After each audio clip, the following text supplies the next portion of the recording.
Biz cəhənnəm üçün bir çox cinlər və insanlar yaratdıq. Onların qəlbləri var, onunla anlamazlar. Gözləri var, onunla görməzlər. Qulaqları var, onunla eşitməzlər. Onlar heyvan kimidirlər. Hətta daha çox azğınlıqdadılar. Qafil olanlar da məhz onlardır. Ən gözəl adlar Allahındır. Ona bu adlar vasitəsilə dua edin və onun adları barəsində haqdan sapanları tərk edin.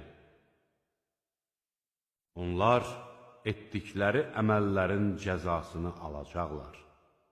Yaratdıqlarımız içərisində elə bir ümmət də vardır ki, haqq ilə doğru yola aparır və bunun sayəsində ədalətlə hökm edirlər.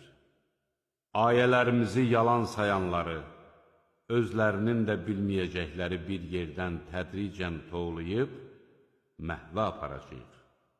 Mən onlara möhlət verəcəyəm. Şübhəsiz ki, mənim hiləm sarsılmazdır.